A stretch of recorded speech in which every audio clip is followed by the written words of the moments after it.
Ahmad Rizky baru berusia 25 tahun, tapi punggungnya sudah bungkuk seperti orang 50.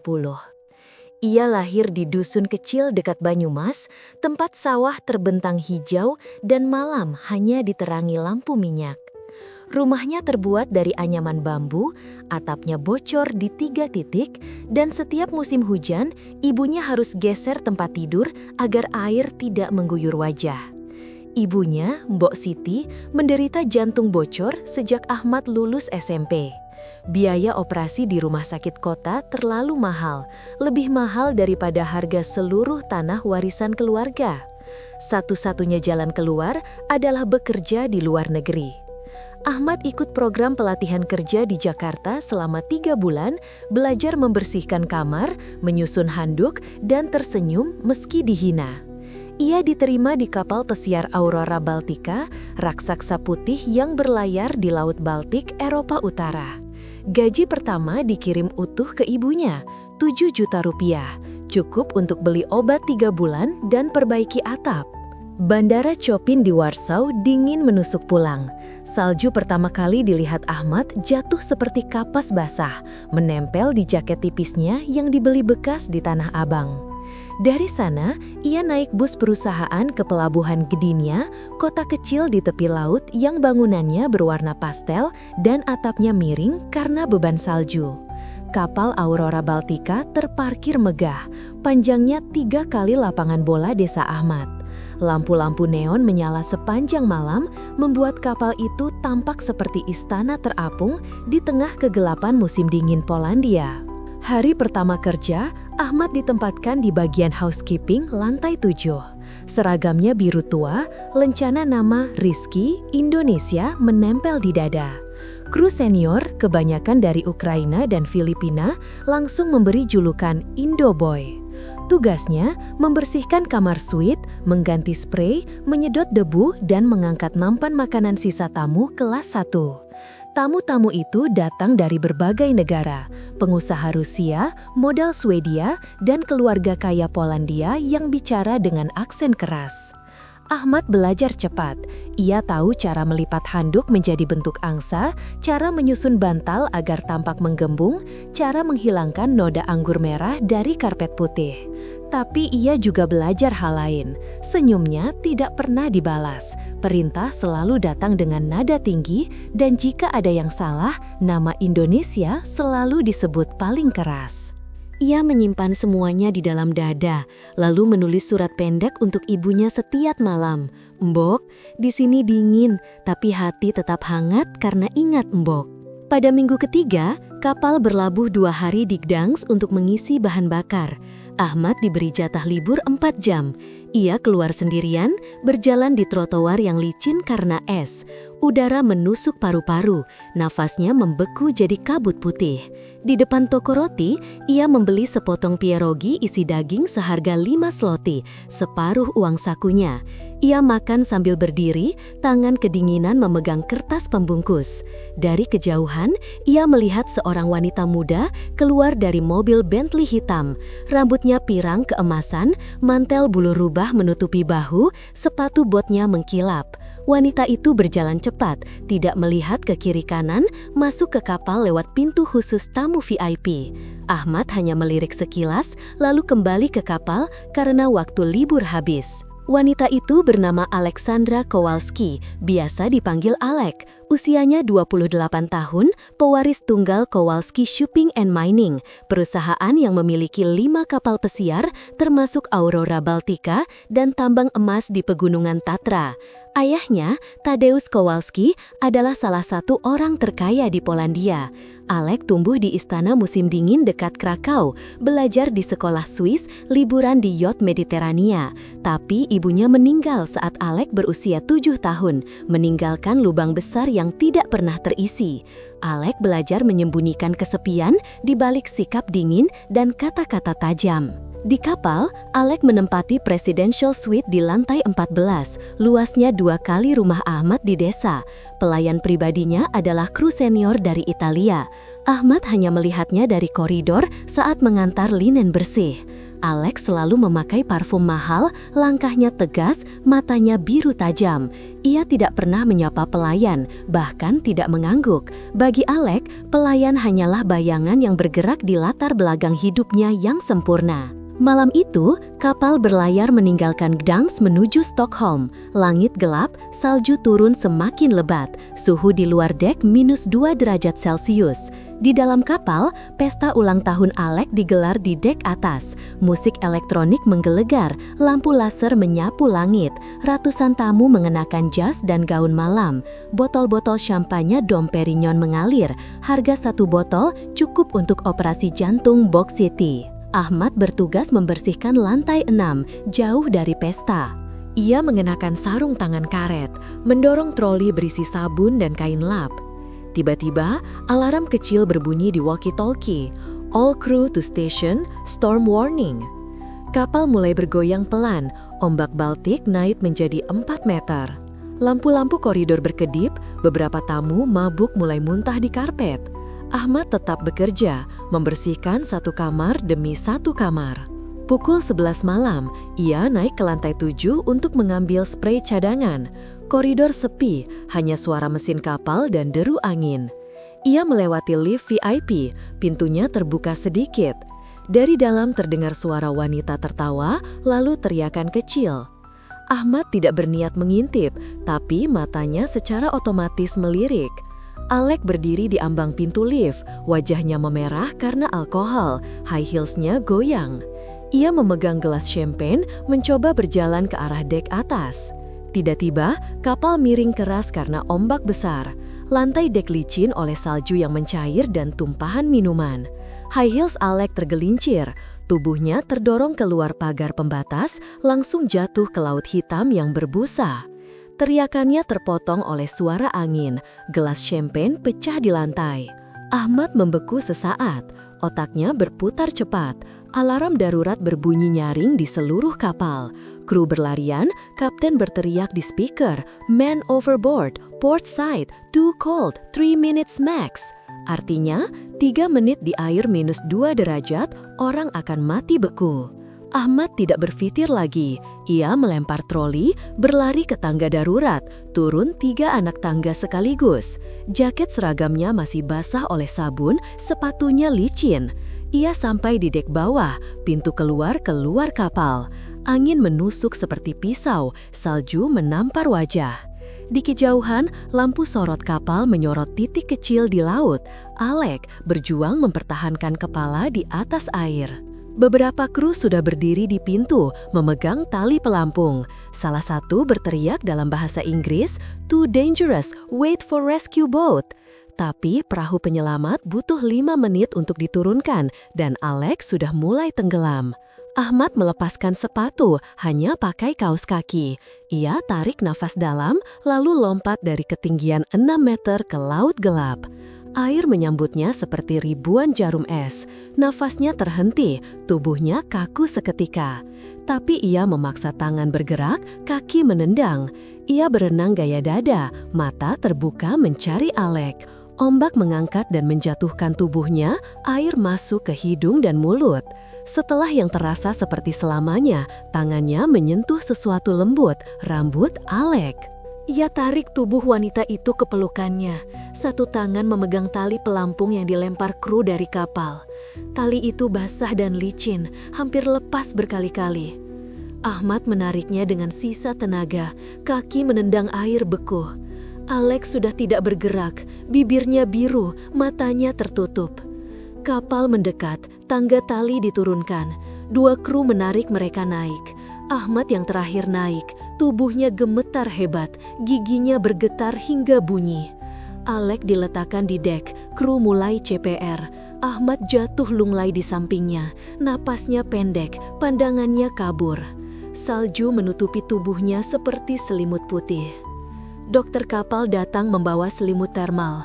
Alex mulai batuk, air laut keluar dari mulutnya.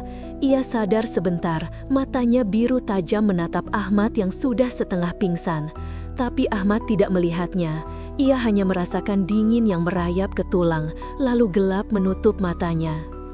Kapal berbelok kembali ke Gdansk dengan kecepatan penuh. Di ruang medis, dokter mengukur suhu tubuh Ahmad, 34 derajat Celcius, hipotermia sedang. Alek dibawa ke kamar VIP, diberi oksigen. Ahmad ditempatkan di ranjang samping, infus hangat mengalir ke pembuluh darahnya. Di luar jendela, salju terus turun. Laut Baltik kembali tenang, seolah tidak pernah menelan nyawa 2 orang malam itu.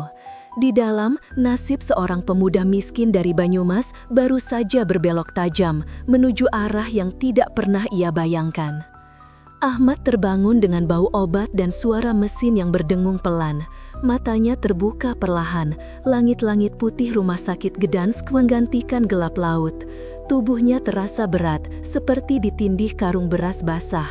Selang infus menempel di lengannya, kantong cairan hangat menetes satu persatu. Di sebelah ranjang, monitor jantung berbunyi bip-bip teratur. Suhu tubuhnya sudah naik ke 36,2 derajat, tapi dokter masih melarangnya duduk. 3 hari penuh ia terbaring di ICU kapal yang disulap jadi ruang darurat. Perawat Polandia datang setiap 2 jam memeriksa tekanan darah, mengganti kantong cairan.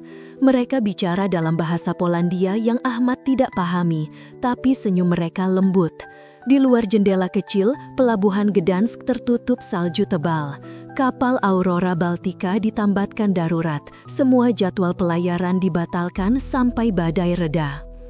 Alexandra Kowalski sudah pindah ke kamar VIP di lantai atas sejak hari pertama. Tubuhnya pulih lebih cepat karena selimut termal dan oksigen ekstra. Ia hanya mengalami hipotermia ringan dan luka gores di lutut. Tapi pikirannya kacau. Setiap kali menutup mata, ia melihat wajah pelayan Indonesia yang menariknya dari air hitam. Ia ingat tangan kasar yang memegang pinggangnya, napas hangat yang meniup udara ke paru-parunya saat CPR. Pada hari keempat, Alek memaksa turun dari ranjang meski dokter melarang. Ia pakai jubah rumah sakit putih, rambut pirang diikat asal. Kakinya masih lemas, tapi ia berjalan pelan menyusuri koridor. Perawat mencoba menahan, tapi Alek mengacungkan kartu identitas keluarga Kowalski. Pintu ICU terbuka otomatis. Ahmad sedang minum air jeruk dari gelas plastik. Matanya membelalak melihat Alek berdiri di ambang pintu. Wajah wanita itu pucat, tapi mata birunya tetap tajam. Ia memandang Ahmad lama, lalu mendekat tanpa suara. Ahmad buru-buru letakkan gelas, mencoba duduk tegak. Tubuhnya masih sakit semua, tapi ia malu kalau terlihat lemah. Alek duduk di kursi plastik di samping ranjang. Ia buka tas kecil, keluarkan kotak perhiasan beludru hitam. Di dalamnya ada jam tangan Rolex emas yang harganya cukup beli 2 rumah di desa Ahmad. Ia letakkan kotak itu di meja tanpa sepatah kata, lalu berdiri dan pergi. Ahmad hanya memandangi kotak itu, tidak berani sentuh. Ia tahu itu terlalu mahal untuk orang seperti dirinya. Malam harinya, Tadeusz Kowalski tiba dengan jet pribadi dari Krakow. Pria 60 tahun itu tinggi, rambut abu-abu pendek, jas hitam mahal. Ia masuk ke ruang VIP Alex seperti badai baru. Wajahnya merah karena marah. Ia langsung menyalahkan kapten karena deklicin, menyalahkan kru karena lambat turunkan perahu, dan menyalahkan dokter karena biaya rumah sakit naik. Tapi saat mendengar nama penyelamat, alisnya berkerut dalam. "Pelayan Indonesia?" tanyanya pada asisten. Asisten mengangguk, tunjukkan foto Ahmad di ponsel. Tadeusz memandang foto itu sekilas, lalu buang ponsel ke sofa. Baginya, anak buah biasa tidak pantas jadi berita. Ia lebih khawatir saham perusahaan turun kalau cerita ini bocor ke media. Keesokan pagi, Ahmad boleh pindah ke kamar biasa. Tubuhnya masih lemah, tapi ia sudah bisa jalan pelan. Ia keluar koridor mencari udara segar. Di ujung lorong, ia melihat Alek lagi. Kali ini, wanita itu pakai mantel bulu rubah, sepatu bot tinggi. Ia berdiri di depan jendela besar, memandang salju yang turun tanpa henti. Ahmad ragu mendekat, tapi kakinya bergerak sendiri. Alek berbalik, matanya langsung bertemu mata Ahmad. Ia mengeluarkan ponsel, buka aplikasi terjemahan. Ia ketik cepat, lalu tunjukkan layar. "Mas Naim ya Ahmad?" Ahmad mengangguk. Alek ketik lagi. "Dziękuję, uratowałeś mi życie." Ahmad tersenyum kecil, balas ketik, "Nema za co, to moja praca." Ia bohong, menyelamatkan orang bukan tugas pelayan, tapi ia tidak mau terlihat sombong. Sejak saat itu, Alec datang setiap hari. Ia bawa buah apel merah dari pasar Gedangs, coklat panas dalam termos, selimut tebal dari kamar VIP-nya. Ahmad selalu menolak hal-hal mahal, tapi ia terima apel dan coklat. Mereka duduk berdua di balkon kecil rumah sakit, memandang kapal Aurora Baltica yang tertutup salju. Alec belajar kata Indonesia dari aplikasi. Terima kasih, selamat pagi, dingin. Ahmad ajarin kata Polandia, śnieg artinya salju, morze artinya laut. Tapi di balik senyum kecil itu, badai lain mulai mengumpul. Tadeusz Kowalski memerintahkan asistennya selidiki latar belakang Ahmad. Dalam 2 hari, laporan setebal buku teks sampai di meja Tadeusz.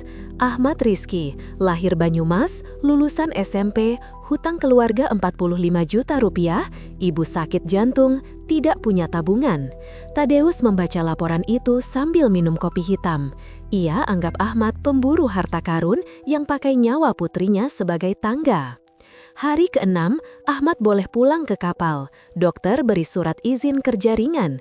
Ia pakai seragam biru tua lagi, tapi kali ini ada lencana baru, Hero of the Week dari perusahaan.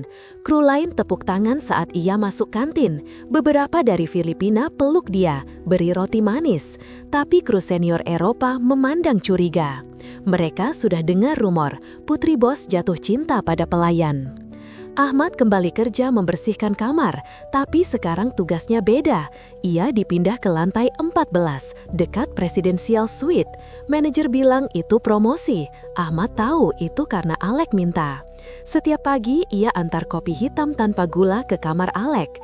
Wanita itu selalu duduk di balkon, pakai sweater rajut tebal, rambut pirang ditiup angin Baltik. Mereka tidak banyak bicara, tapi senyum mereka semakin lebar. Malam hari, kapal mulai berlayar lagi menuju Helsinki. Salju sudah reda, langit cerah penuh bintang. Ahmad dapat shift malam membersihkan dek atas. Ia dorong troli di lantai basah, lampu kapal kuning keemasan. Tiba-tiba, pintu lift terbuka. Alec keluar pakai gaun malam hitam, kalung berlian berkilau. Ia ulang tahun lagi, kali ini pesta kecil hanya untuk keluarga. Alec berjalan ke arah Ahmad, langkahnya pelan. Ia berhenti di depan troli, ambil sapu dari tangan Ahmad, letakkan di lantai. Lalu ia pegang tangan Ahmad, tarik pelan ke sudut gelap di belakang cerobong kapal. Di sana, angin dingin bertiup pelan. Alec dekatkan wajahnya, bibirnya hampir menyentuh bibir Ahmad. Tapi sebelum apapun terjadi, lampu sorot kapal menyapu mereka. Alec mundur cepat, wajahnya merah. Ia lari kembali ke lift tanpa menoleh. Ahmad berdiri sendirian, jantungnya berdegup kencang. Ia tahu ini salah. Ia hanya pelayan, Alec pewaris kerajaan. Tapi perasaan itu sudah terlanjur tumbuh. Ia ambil sapu lagi, lanjutkan kerja sampai pagi. Di kantong seragamnya ada kertas kecil dari Alec. Jutro, Gojina 6, balkon. Besok pagi, jam 6 pagi di balkon. Pagi itu, matahari terbit merah di ufuk Laut Baltik. Salju di dek mulai mencair, jadi genangan kecil. Ahmad datang tepat waktu, pakai jaket tebal pinjaman. Alex sudah menunggu, bawa 2 cangkir teh jahe panas. Mereka duduk di bangku kayu, kaki menggantung. Alec buka ponsel, putar lagu Polandia pelan. Mereka diam, tapi tangan mereka saling sentuh di bangku. Tadeusz Kowalski tahu semua ini dari laporan mata-mata. Ia naik kapal diam-diam di pelabuhan Helsinki. Malam itu, ia masuk ke kamar putrinya. Alex sedang pakai piyama sutra, rambut basah habis mandi. Tadeusz lempar map tebal ke meja. Di dalamnya, foto-foto Ahmad dan Alec di balkon, di rumah sakit, di koridor. Alec membaca laporan, wajahnya pucat. Ayahnya sudah rencanakan semuanya. Ahmad akan dipecat malam ini, paspor disita, difitnah curi jam Rolex yang dulu diberikan Alec. Besok pagi, Ahmad akan diterbangkan paksa ke Jakarta dengan alasan melanggar kontrak. Alek menangis, tapi Tadeus keras. Dia cuma cari uang, besok kamu lihat sendiri. Malam itu, kapal berlabuh di Helsinki. Lampu kota berkilau di kejauhan. Ahmad dapat surat pemecatan di kamar kru bawah. Ia baca berkali-kali, tidak percaya. Tuduhan pencurian jam tangan Rolex, padahal jam itu masih di loker rumah sakit Gdansk, sengaja ditinggal Alek. Ahmad duduk di ranjang susun, kepala pusing. Ia harus pulang tanpa gaji, tanpa apa-apa. Ibunya masih menunggu operasi. Pukul 2 pagi, pintu kamarnya diketuk pelan. Alek berdiri di luar, pakai hoodie hitam dan topi. Ia tarik Ahmad keluar, bawa ke dek bawah yang sepi. Di sana, ia beri amplop tebal berisi uang dolar. Cukup untuk operasi ibunya 2 kali. Ahmad tolak, dorong amplop kembali. Alek peluk dia erat, air matanya basahi jaket Ahmad. Tapi sebelum kata apapun keluar, lampu sorot keamanan menyala. 2 petugas keamanan datang, borgol tangan Ahmad. Alek menjerit, tapi ayahnya muncul dari bayangan. Tadeus pegang bahu putrinya kuat. Sudah cukup. Besok dia pulang. Ahmad ditarik ke ruang tahanan kapal. Pintu besi ditutup keras. Di dalam gelap, ia duduk di lantai dingin, memandang borgol di tangannya. Laut Baltik bergoyang pelan, membawa kapal kembali ke selatan. Tapi di luar, Alek tidak menyerah. Ia lari ke kamarnya, buka laptop, pesan tiket pesawat ke Jakarta untuk dirinya sendiri. Ia kemas paspor, kartu kredit, dan foto ibunya yang sudah meninggal. Di cermin, ia lihat wajahnya sendiri, pucat, tapi mata birunya penuh api. Besok pagi, saat kapal berlabuh di Warsaw, ia akan kabur. Ia akan susul Ahmad sampai ke desa kecil di Banyumas, walau harus melawan seluruh kerajaan ayahnya. Di ruang tahanan, Ahmad tidur gelisah. Di mimpi, ia lihat ibunya tersenyum di teras gubuk, sawah hijau bergoyang. Tapi saat bangun, hanya dinding besi dan suara mesin kapal. Ia pegang kantong seragam, temukan kertas kecil yang tadi diberi Alek. Di situ tertulis, "Czekam na ciebie, zawsze. Aku akan menunggumu selamanya." Kapal terus berlayar, salju mulai turun lagi, menutupi jejak mereka berdua. Tapi di balik dingin musim dingin Polandia, benih cinta kecil sudah bertunas, besar, kuat, dan siap melawan badai apapun yang akan datang. Ahmad Rizky terbangun oleh suara pintu besi ruang tahanan kapal yang terbuka keras. 2 petugas keamanan berbadan besar masuk, membuka borgolnya, lalu menarik lengannya. Ia tidak melawan. Tubuhnya masih lemah setelah hipotermia, tapi pikirannya jernih. Ia tahu ini akhir dari pekerjaannya di Aurora Baltica. Jam Rolex yang dituduh dicuri masih ada di laci rumah sakit Gdansk, tapi ia tidak punya bukti. Pagi itu, kapal berlabuh di pelabuhan Warsaw. Langit abu-abu, salju tipis menutupi dermaga. Ahmad dibawa ke kantor imigrasi kapal, ruangan kecil berbau kertas tua dan kopi basi. Di meja, manajer HR sudah menunggu dengan map merah. Di dalamnya, kontrak kerja yang sudah dicoret merah, surat pemecatan, dan laporan polisi kapal tentang pencurian. Manajer tidak menatap mata Ahmad, ia hanya tunjuk tanda tangan di bagian bawah. Ahmad tanda tangan tanpa baca, ia tahu itu sia-sia. Tadeusz Kowalski berdiri di sudut ruangan, jas hitamnya rapi, tangan di kantong. Matanya dingin seperti es Baltik. Ia tidak bicara langsung pada Ahmad, hanya angguk pada petugas. 2 polisi Polandia masuk, pakai seragam biru tua. Mereka periksa paspor Ahmad, stempel merah besar langsung tercetak, deported. Ahmad diminta kosongkan loker kru. Hanya baju ganti 2 setel, sabun colek, dan foto ibunya yang sudah kusut. Alexandra Kowalski tidak ada di kapal. Semalam, setelah ayahnya memisahkan mereka, ia dikurung di Presidential Suite. Pintu dikunci dari luar, jendela dijaga 2 bodyguard.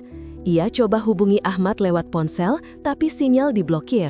Ia buka laptop, pesan tiket pesawat ke Jakarta untuk malam ini. Tapi saat akan check out, kartu kreditnya diblokir ayahnya. Ia hanya punya uang tunai 500 euro di dompet, cukup untuk taksi ke bandara, tapi tidak untuk tiket. Pukul 10 pagi, Ahmad dibawa ke Bandara Chopin dengan mobil van perusahaan. Tangan masih diborgol di belakang, jaket tipisnya tidak cukup lawan angin -5 derajat. Di bandara, ia melewati gerbang khusus deportasi. Tidak ada antrean, tidak ada penumpang lain. Hanya polisi, petugas imigrasi, dan Tadeus yang mengawasi dari kejauhan. Tiket kelas ekonomi ke Jakarta via Doha sudah disiapkan. Waktu keberangkatan, pukul 2 siang. Ahmad duduk di ruang tunggu kecil, dinding kaca, kursi plastik keras.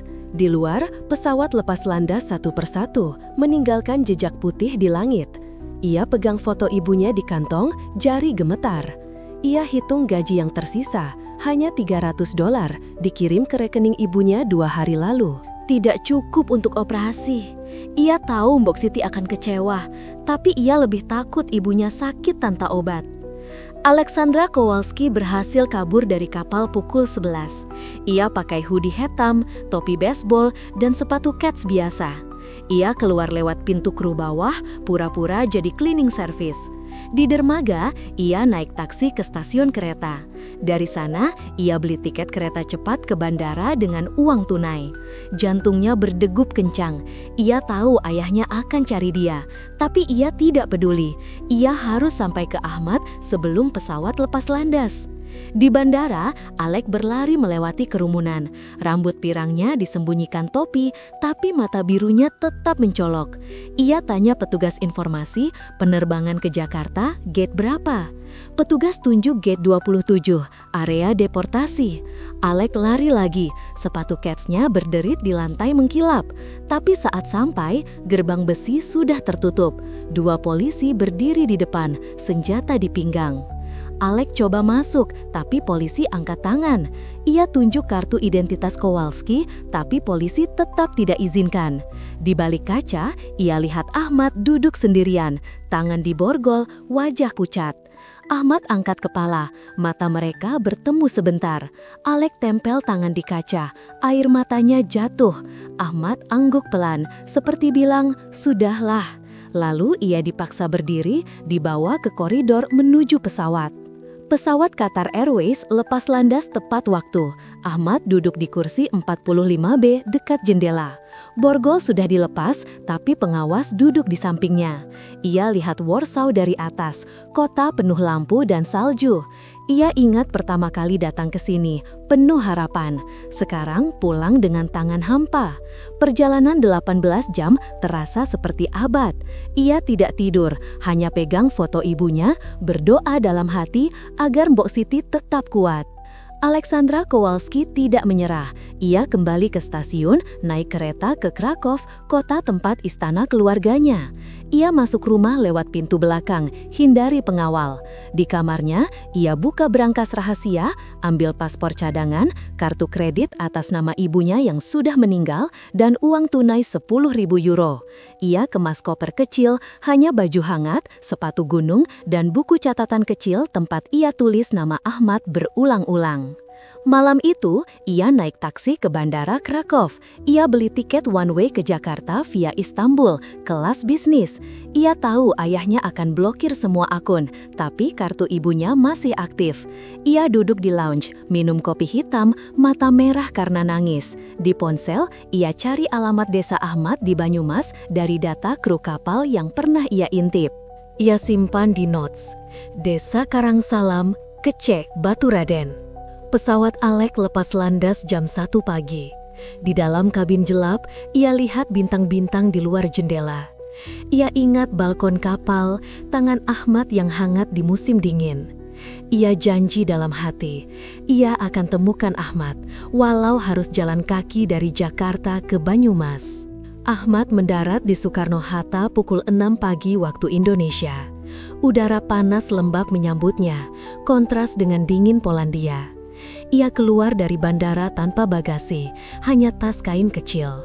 Di pintu keluar, petugas imigrasi Indonesia stempel paspornya. Masuk kembali. Ia naik bus Damri ke Purwokerto, duduk di belakang, kepala bersandar di jendela. Pemandangan sawah hijau, kerbau, dan anak sekolah lewat cepat. Ia hampir tersenyum, tapi ingatan fitnah dan borgol membuat dadanya sesak. Di terminal Purwokerto, ia naik angkot ke desa. Rumahnya masih sama, gubuk bambu, atap seng berkarat, halaman tanah. Mbok Siti duduk di teras, badannya kurus, tangan memegang dada. Melihat Ahmad, ia berdiri pelan, air mata jatuh. Ahmad peluk ibunya erat, bau sabun colek dan minyak kayu putih tercium. Ia tidak cerita apapun, hanya bilang, "Pulang dulu, Mbok." Malam itu, Ahmad tidur di lantai tikar. Atap masih bocor, air hujan menetes di ember plastik. Ia hitung uang di dompet, Rp50.000. Ia tahu harus cari kerja lagi, mungkin jadi tukang batu atau buruh sawah. Ia buka foto di ponsel, selfie terakhir dengan Alek di balkon kapal. Ia hapus foto itu, takut ingatan membuatnya lemah. Di Krakow, Aleksandra Kowalski mendarat pukul 8 pagi waktu Polandia. Ia langsung ke bandara lagi, naik penerbangan ke Istanbul. Dari sana lanjut ke Jakarta. Total perjalanan 22 jam. Ia tidak tidur, hanya minum air putih dan makan roti kering. Di pesawat, ia belajar bahasa Indonesia dari aplikasi. "Selamat datang, terima kasih, saya mencari Ahmad Rizky." Tadeusz Kowalski tahu putrinya kabur. Ia telepon semua bandara, blokir kartu kredit, kirim tim keamanan ke Jakarta. Tapi Alek lebih cepat. Ia mendarat di Jakarta pukul 5 sore, pakai kacamata hitam dan topi. Ia tukar €5.000 jadi rupiah di money changer, dapat 80 juta. Ia naik taksi ke stasiun Gambir, beli tiket kereta eksekutif ke Purwokerto. Di kereta, Alek duduk di kursi dekat jendela. Pemandangan gunung, sawah, dan kampung lewat. Ia lihat anak kecil main layang-layang, ibu-ibu bawa keranjang belanja. Ia tersenyum kecil. Ini dunia Ahmad, jauh dari kastil dan kapal mewah. Ia pegang buku catatan, tulis rencana. Cari Desa Karangsalam, temui Ibu Ahmad, minta maaf, bawa Ahmad kembali ke Polandia kalau perlu. Ahmad bangun pagi-pagi, bantu ibunya masak nasi. Ia ke pasar, beli beras 5 kilo dan obat jantung Mbok Siti. Uangnya habis. Ia duduk di warung kopi, dengar tetangga bisik-bisik. Anaknya Mbok Siti pulang dari luar negeri, katanya dipecat. Ia pura-pura tidak dengar, minum kopi tubruk pahit. Pukul 10 pagi, angin panas bertiup. Dari arah jalan tanah, debu berterbangan. Sebuah taksi putih berhenti di depan warung. Pintu terbuka, keluar wanita bule tinggi, rambut pirang, pakai kaos putih dan celana jeans. Wajahnya pucat karena lelah, tapi mata birunya tetap tajam. Ia bawa koper kecil, tas punggung, dan buku catatan. Warga desa berkerumun, anak-anak lari mendekat, orang tua bisik-bisik. Wanita itu tanya dalam bahasa Indonesia yang masih kaku. "Ahmad Rizky, rumah di mana?" Seorang bapak tunjuk ke arah gubuk Mbok Siti. Alek berjalan cepat, sepatu ketsnya berdebu. Ahmad keluar dari warung, gelas kopi jatuh dari tangannya. Ia lihat Alek berdiri di tengah jalan tanah, koper di samping, mata penuh harap. Ia tidak bergerak. Alek lari mendekat, peluk Ahmad erat di depan semua warga. Bau parfum mahal bercampur bau tanah dan keringat. Mbok Siti keluar dari gubuk, tangan memegang dada. Ia lihat anaknya dipeluk bule cantik, air matanya jatuh. Alek lepaskan pelukan, jongkok di depan Mbok Siti, pegang tangan wanita tua itu. Ia buka buku catatan, tunjuk tulisan, "Maafkan saya salah, saya cinta Ahmad." Ahmad berdiri membeku. Dunia yang ia pikir sudah hancur, tiba-tiba kembali utuh. Tapi di kejauhan, telepon Tadeusz Kowalski sudah berdering di kantor Jakarta. Tim keamanan sudah mendarat. Badai baru akan datang, lebih besar dari ombak Baltik. Ahmad Rizky berdiri di tengah jalan tanah Desa Karangsalam. Debu menempel di sandal jepitnya. Aleksandra Kowalski masih memeluknya erat. Kepala pirangnya bersandar di dada Ahmad. Bau parfum mahal wanita itu bercampur bau keringat dan tanah kering. Warga desa berkerumun di pinggir jalan, mulut terbuka lebar. Anak-anak kecil lari mendekat, ingin sentuh koper kecil Alek yang terlihat mahal.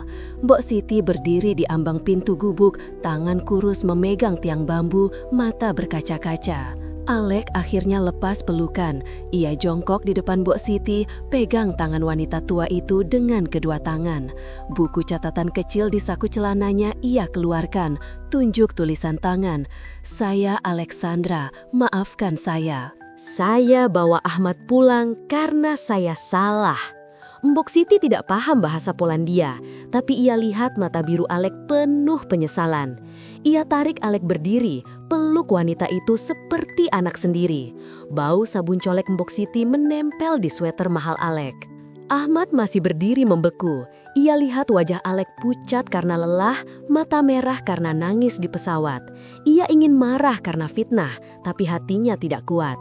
Ia ambil tangan Alek, tarik pelan ke dalam gubuk. Di dalam, lantai tanah, tikar pandan lusuh, meja kayu kecil. Alek duduk di bangku bambu, koper diletakkan di sudut. Mbok Siti masuk, ambil gelas enamel, tuang air teh dari teko tanah. Alek minum pelan, tangan gemetar. Malam itu, desa ramai bisik-bisik. Tetangga datang satu persatu, bawa pisang goreng, kue apem, nasi liwet. Mereka ingin lihat bule yang katanya putri Raja Polandia. Ahmad duduk di teras, jelaskan singkat.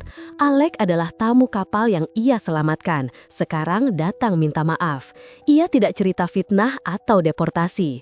Ia takut warga malu kalau tahu anak desa diusir seperti penjahat.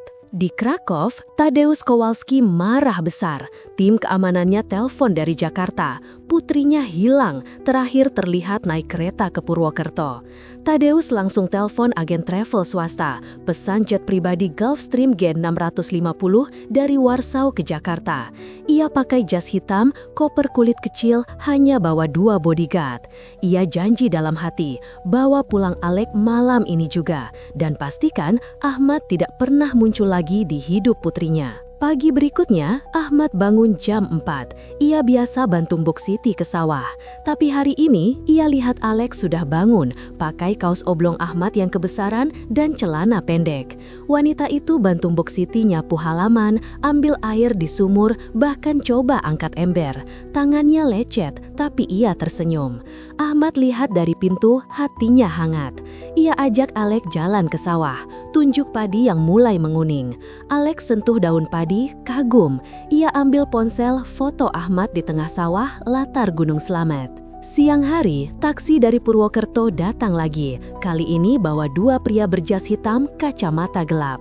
Mereka tanya ke warga, "Alexandra Kowalski di mana?" Warga takut, tunjuk ke gubuk Mbok Siti. Ahmad lihat dari kejauhan, langsung tarik Alek masuk rumah.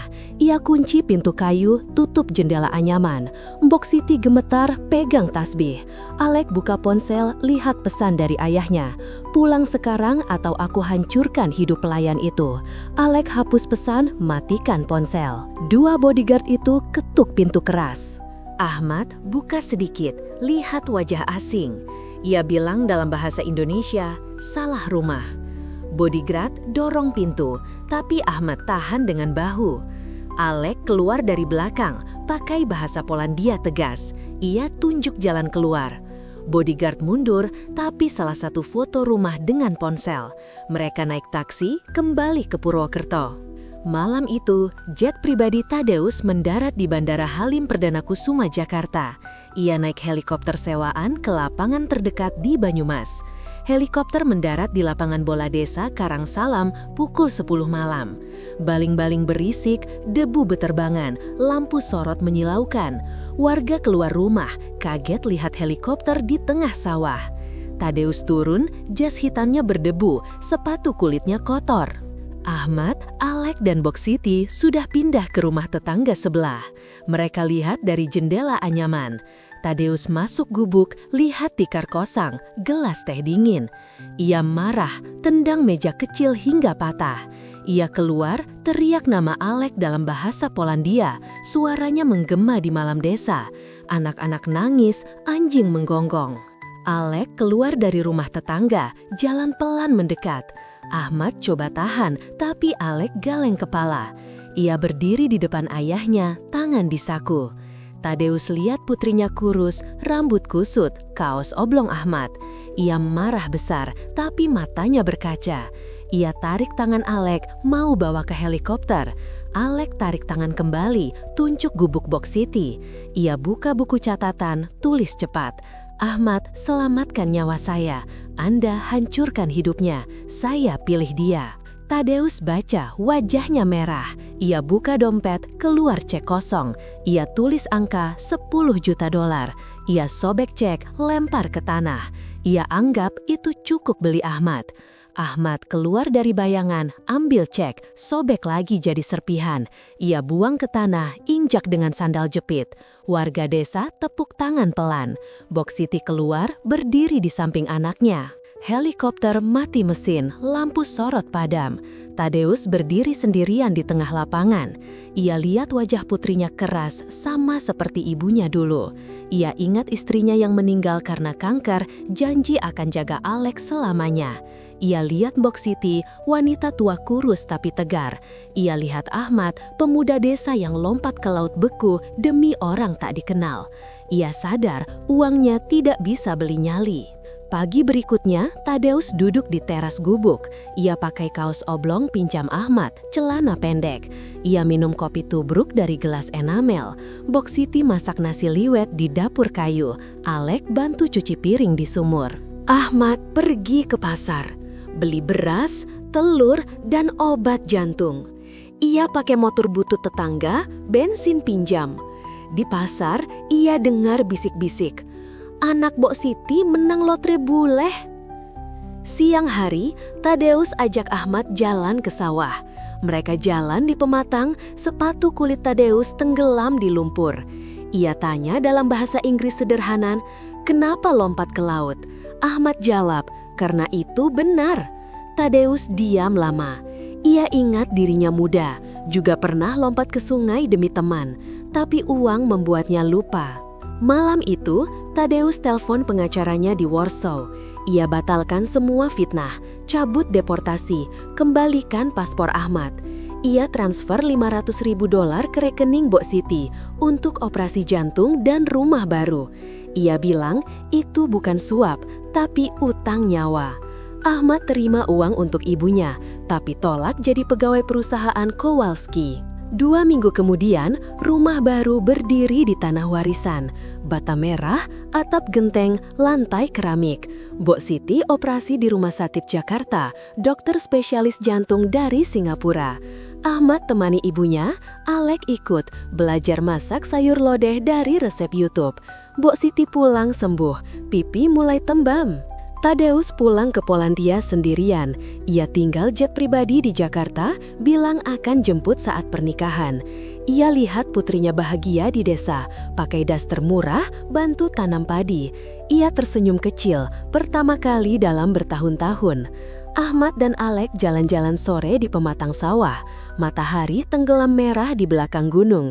Alek pegang tangan Ahmad, jari mereka saling kait. Ia buka buku catatan, tulis, "Maukah kamu nikah di Krakow?" Ahmad baca, tersenyum. Ia ambil pensil, tulis balik, "Asal mau ikut." Alek peluk Ahmad, kepala di dada. Angin sawah bertiup pelan, bawa bau padi dan tanah basah. Di kejauhan, helikopter kecil terbang rendah. Pilot vlog lokal rekam momen bule cantik peluk pemuda desa. Video itu naik ke YouTube malam itu. Judul, "Bule Polandia Kaya Cabut ke Desa, Nikahi TKI yang Selamatkan Nyawanya." Dalam semalam, 2 juta view. Tapi Ahmad dan Alek tidak tahu. Mereka tidur di tikar pandan, Box Siti di kamar baru, mimpi operasi selesai. Jet pribadi Tadeus mendarat lagi di lapangan bola. Kali ini bawa gaun pengantin dari Paris dan tukang masak Polandia. Tapi itu cerita untuk bab berikutnya. Malam ini, desa Karangsalam tidur nyenyak, lampu minyak padam satu persatu. Di langit, bintang-bintang bersinar terang seperti lampu kapal Aurora Baltica di malam badai. Pagi di desa Karangsalam terasa berbeda. Bau kopi tubruk dari dapur kayu bercampur bau kue kering yang baru keluar dari oven listrik baru. Mbok Siti berdiri di depan kompor, celemek bunga-bunga, tangan mengaduk adonan klepon. Rumah bata merahnya masih baru, cat putih mengkilap, jendela kaca bening. Di halaman, pohon mangga yang dulu kecil kini ditanam ulang, akarnya dibungkus karung goni. Ahmad Rizky duduk di teras, memoles sepatu kulit hitam pinjaman dari tetangga. Sepatu itu agak kekecilan, tapi ia paksa masuk. Alexandra Kowalski keluar dari kamar tamu, pakai daster batik murah yang dibeli di pasar Purwokerto. Rambut pirangnya diikat ekor kuda, wajah tanpa make up, tapi mata birunya tetap cerah. Ia bawa nampan berisi teh manis dan pisang goreng. Ia letakkan di meja kayu, duduk di samping Ahmad. Mereka makan pelan, sesekali saling pandang. Di radio kecil, lagu dangdut mengalun pelan. Hari ini adalah hari keberangkatan ke Polandia untuk pernikahan. Jet pribadi Gulfstream G650 milik Tadeusz Kowalski mendarat lagi di lapangan bola desa pukul 8 pagi. Kali ini bukan helikopter, tapi pesawat putih berkilau dengan logo Kowalski Shipping di badan. Pilot dan 2 kru turun, bawa kotak-kotak besar bertuliskan Fragile. Warga desa berkerumun, anak-anak naik sepeda ontel, orang tua bawa kursi plastik. Mereka tahu hari ini Ahmad akan nikah di kastil. Ahmad pakai kemeja putih lengan pendek, celana hitam, sepatu kulit yang sudah dipoles. Alek pakai kaos putih dan celana jeans, rambut diikat. Mbok Siti pakai kebaya encim hijau tua, jilbab putih baru, tasbih di tangan. Mereka naik mobil sewaan ke Bandara Purwokerto, lalu naik jet. Di dalam pesawat, kursi kulit krem, meja kayu mahoni, TV layar datar. Mbok Siti duduk di kursi dekat jendela, tangan gemetar pegang sabuk pengaman. Ahmad duduk di sampingnya, pegang tangan ibunya. Alek duduk di depan, buka laptop, cek daftar tamu. Perjalanan 16 jam terasa cepat. Pesawat mendarat di Bandara Krakow pukul 6 pagi waktu Polandia. Udara dingin -3 derajat menyambut mereka. Salju tipis menutupi landasan. Mobil Bentley hitam sudah menunggu, supir pakai seragam. Mereka dibawa ke Kastil Wawel, bangunan batu abad ke-18 di tengah kota tua Krakow. Kastil itu milik keluarga Kowalski sejak 3 generasi. Dindingnya tebal, menara-menaranya menjulang, halamannya luas seperti lapangan desa. Di dalam kastil, pelayan berlarian, meja-meja kayu panjang ditata, taplak putih bersih, lilin kristal menyala. Tukang masak dari Paris sudah datang, bawa bahan-bahan mahal, kaviar, foie gras, daging rusa. Tapi Alek minta menu Indonesia juga, nasi kuning, sate ayam, rendang. Tukang masak bingung, tapi ia cari resep di internet. Mbok Siti masuk dapur, ajarin cara masak sambal terasi pakai cobek batu. Ahmad diberi kamar tamu di sayap barat, kamar luas, ranjang kayu jati, karpet tebal, perapian menyala. Ia buka koper, keluar beskap Jawa hitam yang dijahit khusus di Solo.